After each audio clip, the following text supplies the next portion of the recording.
It's been a solid 5 months or so, but Amphibia is about to be back for the second half of Season 2, and it's looking better than ever. It feels like this is the most they've emphasized on plot progression out of all the trailers we've gotten for this show so far. Today I'm going to be breaking down everything that's been shown in this trailer to the best of my ability. Unfortunately, even with my glasses, my vision still isn't perfect, so there may be some minor things I miss out on, but feel free to point out what I might miss in the comments down below. Of course, this video is going to contain spoilers, even out of context ones, so if you're not fully caught up with Amphibia, then you've been warned. Also, if you've never even heard of or watched Amphibia before, I strongly suggest checking the show out. It's one of the best Disney cartoons out right now, without a doubt. But enough of the stalling, let's get right into this bad boy. Similar to the first Season 2 trailer, this trailer starts off with a bit of a mini recap of the events that took place in the first half of the season. It's the clip of King Andrias showing the planners the book he quote-unquote found on the Calamity Box, telling them how the gems need to be recharged, and going to these temples one by one is the only way to do so. Followed by Anne and Marcy talking about how they need to find Sasha to get home, and so Anne can make things right with her again. Cut to Sasha's POV with her end lines from Toadcatcher about how she's got her own path now, and it's not even close to over between she and Anne. During her narration, there's a giant bird flying with a pile of books into Wartwood. This bird may have been how Marcy was able to get to Wartwood, and those books were probably all hers too for research purposes. Then we get an overhead shot of this bird transporting Anne, Marcy, and the Planters to what I assume to be the first temple. I love how Hop Pop has to be carried by this thing's talons because there's not enough room on the top. I highly doubt he volunteered for that spot either.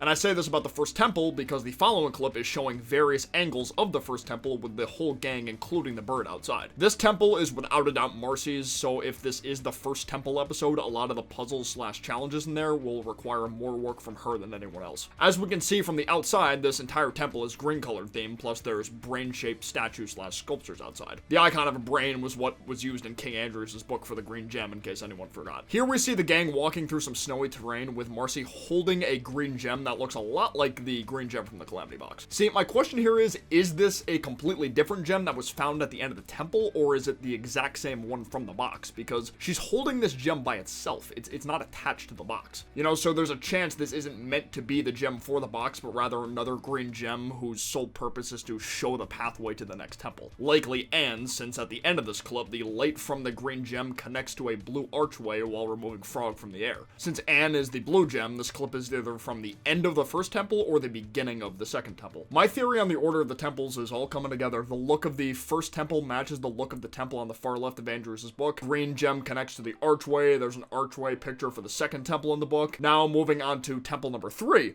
Oh look! Lava everywhere, with statues of jacked amphibians flexing their muscles. This is, of course, Sasha's temple, representing the Gem of Strength. Can't forget Matt said Sasha and Anne's next meeting would be volcanic. It's all coming together.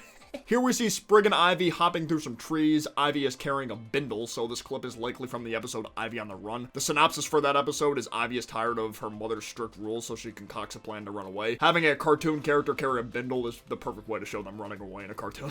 Sprig's face looks disappointed, even though Ivy seems very energetic while talking, so he's likely chasing after her to convince her to go back home to her mom. Gonna take a wild stab and say this next clip is from the episode Night Drivers, since Polly and Sprig are the ones driving Bessie at night. This is going to be the first episode we get from Season 2B, so not much longer until we get that one. This following clip shows the gang inside the first temple. I know it's the first because Marcy is floating inside a green bubble while trying to solve what looks like to be some kind of Rubik's Cube. Perfect challenge for the Knowledge Temple, might I add. It seems like her messing with this cube causes the walls of the temple to turn with it, which causes the rest of the gang to fall over. Here we see Maddie in action, about to throw a bag of something at someone. If Maddie is doing something important here, this is probably a clip from the episode Maddie and Marcy, which has yet to be given a release date, but if I had to guess, it'll be out sometime in early April. Here we see a giant chicken monster about to wreak havoc on some of the Wartwood citizens. I see Toadie, Mayor Toadstool, Ivy's mother, Maddie, the food critic, and a few other Wartwood citizens. This episode might be from the episode The Dinner, since all of these guys are sitting at dinner tables, or maybe it's from Battle of the Bands. You know, could be either. Grime and Sasha are holding a giant glowing hammer together. It looks like Grime found a razor and some shaving cream. Rip the beard.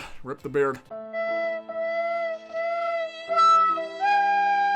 With the weapon being a hammer, I think it's safe to say this clip is from the episode Barrel's Warhammer, which is going to air the same day as the Second Temple. That's going to be a very good week. Speaking of the Second Temple, Anna's at the top of it here. Do you recognize the creature with her? It's Valeriana from the episode Bizarre Bazaar. It's been speculated ever since her first appearance she had knowledge about the Calamity Box because of these symbols on her stand in Bizarre Bazaar, so it's nice to see this clip confirms that. I like her new white attire too, looks clean. She's also holding the Calamity Box in her tail. I don't know if it's because it's zoomed out, but I don't see any green glowing from the box. Once again, making me believe the green gem Marcy was holding earlier wasn't the same exact gem from the box that was, physically taken out of the box. The top of the temple begins to glow with several ancient symbols / dialect in blue once Valeriana starts talking. Another clip from the first temple, I assume, since the ancient text that's appearing on the wall is glowing green. Considering how the floor tiles look, I bet it's one of those puzzles where you have to make it to the other side of the room by only stepping on certain tiles. I like how all the tiles are colored after the gem colors from the box too. Very fitting for there to be one green one sticking out like a sore thumb, or a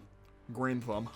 It looks like Valeriana is back at her place of residence with the same clothes she had on in Bizarre Bazaar. Maybe this is at the beginning of the Second Temple episode rather than at the end if she changed into nicer clothes for the top of the temple. The scroll she opens shows 3 clothed figures, each figure representing one of the human girls, in front of the Calamity Box. Haven't seen her in a while. General Yunnan is inside the Nutopian castle with a bunch of Toad guards on the floor. They were probably taken out by her. If Toad guards are being taken out in the castle, I'd say this is during Grime and Sasha's raid on Nutopia. General Yunnan looks excited to face whatever next foe dares to challenge her. Marcy appears to be running on a chessboard with chess pieces trying to attack her with lasers. These chess pieces look a lot like the chess pieces from King Andrias' little secret room from the end of Marcy at the Gates. Did Marcy somehow shrink onto his chessboard, or is this a First Temple challenge with similar looking statues? With Nutopian guards / a scholar talking to Mayor Toadstool in this clip, this may be from the episode New Wartwood. Marcy might have had these guys come through to smooth talk Mayor Toadstool into changing / improving the town. And for some reason, a giant naked mole rat pops up from underground, scaring the group. Anne is walking in the rain with her backpack and then looks behind her with a sad look.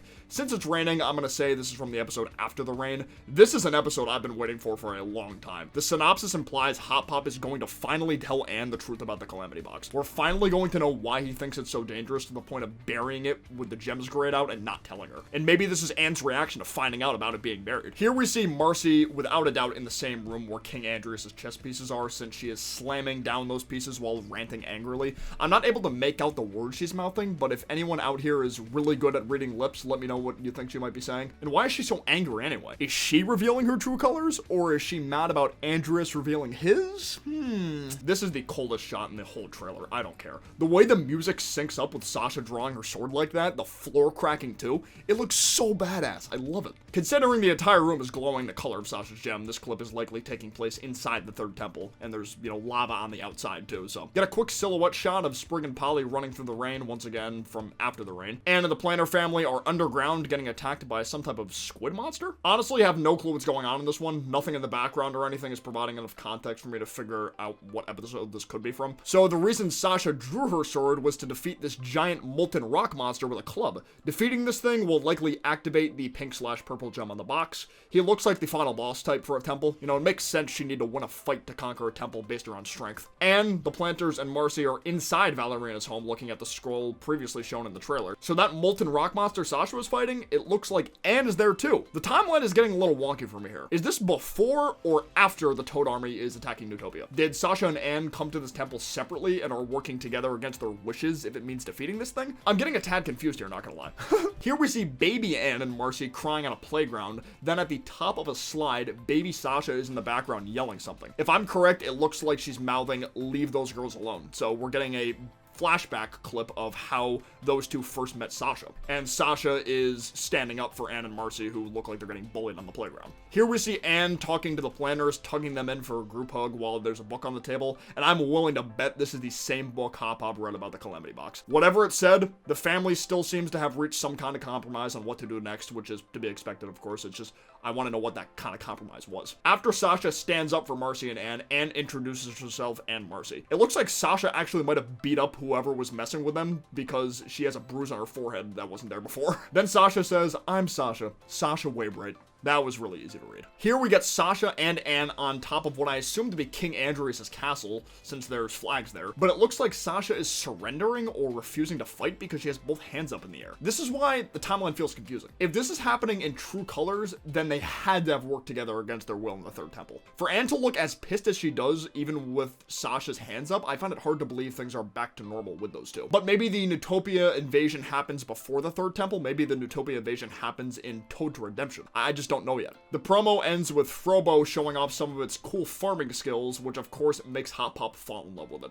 Of course, this is from the episode Friend of Frobo. I think these bunch of Amphibia episodes are going to be some of my favorites yet. It really feels like Matt and the gang are going full throttle with the plot progression for most of these episodes. I honestly can't wait. Once again, let me know in the comments if there's anything I might have missed out on in this promo. It feels like I covered a lot though, but I'm not perfect, obviously. Be sure to leave a like down below if you enjoyed the video, and if you're new to the channel, subscribe, and I will see you guys next time. Peace out, take care, bye-bye.